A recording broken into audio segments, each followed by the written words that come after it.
गोटिए ग्राम रे जड़े ब्राह्मणटीए बास करुथिला। से बहुत कृपण एक लोभी प्रकृतिर। दिने ब्राह्मण तीर्थ करने मनस्थ कला। ता पर दिन सकाळु ब्राह्मण तीर्थ करने बाहरी गला। जीवा बाटरे ताकू एक बड़ जंगल अतिक्रम करिबार थिला। से जंगल दे जाउथिबा समय रे किछि बाट गला परे देखिला गोटिए बाघ घास खाउछि।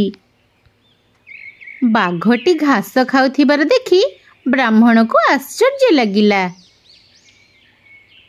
अरे ये कौन जी सबु बेले जीवजंतु मारी खाइबा कथा से पुणी घास खाउछि।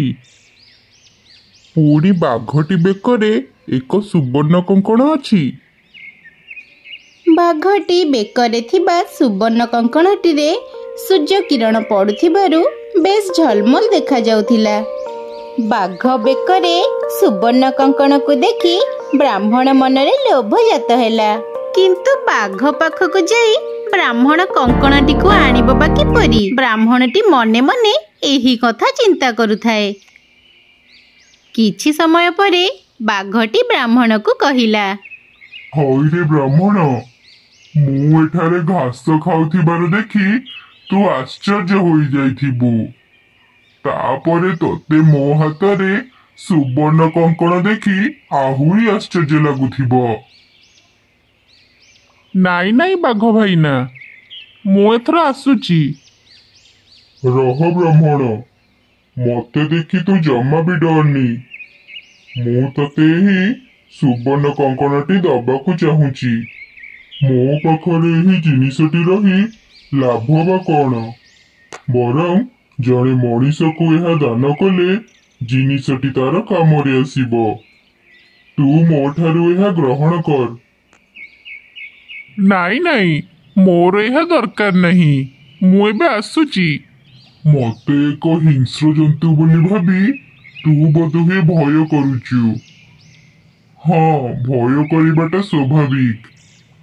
मु मोर युवक अवस्थारे बहु वन्य जंतु ओ मनीष मानकु मारी खाइछि। सेही पाप पाई मु मोर प्राणप्रिय पत्नी आउ पुत्र को हराइछि। थरे जड़े साधुଙ୍କ सहित मोर परिचय हैला। साधु जनक मते शिकार करने बारण कले। मु सेही दिन ठारू साधु महात्मा को उपदेश मानी निरामिषासी पलटि जाइछि। प्रतिदिन मु एही नदी रे गाधोई सारी नदी कूलरे थिबा घास को खाए।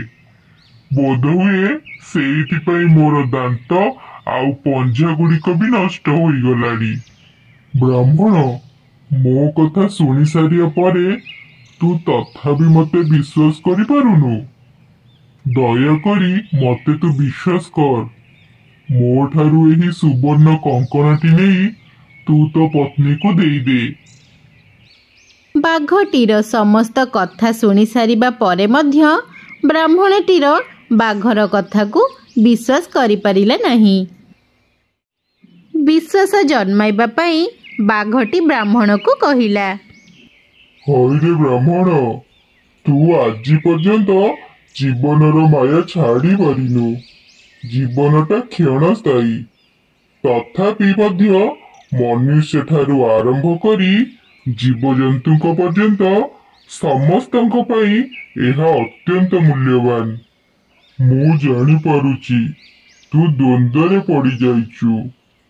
एही सुवर्ण कंकणटी निश्चय तोर दरकार रे आसीबो। लोके कहंती ब्राह्मण उच्च जाति, सेमानंकु दान कले भगवान संतुष्ट हुअंती। कारण भगवान को सहित सेमानंकर कुआडे सीधा संपर्क अछि बोली स्वयं ब्राह्मण माने ही कहंती। साधारण लोकंकु देबा अपेक्षा तत्ते देले भगवान अधिक खुशी हेबे। तेणु ए कंकड़ मु तत्ते देई पुण्य अर्जिबाकु चाहूची। तू जदि एहाकु मो ठारू ग्रहण न करिबु ताहेले मु एहाकु अन्य काहाकु दान करिदेबी। ବାଘର କଥା ଶୁଣି ବ୍ରାହ୍ମଣ ସଙ୍ଗେ ସଙ୍ଗେ କହିଲା, ଦେଖ ବାଘ ଭାଇନା, ତୁମେ ଏହାକୁ ଅନ୍ୟ କାହାକୁ ଦାନ କରିବା କିଛି ଦରକାର ନାହିଁ। ତୁମର କଥାବାର୍ତ୍ତା ଶୁଣି ସାରିବା ପରେ ମୋର ତୁମ ପ୍ରତି ଥିବା ଅବିଶ୍ୱାସ ବିଶ୍ୱାସରେ ବଦଳି ଯାଇଛି।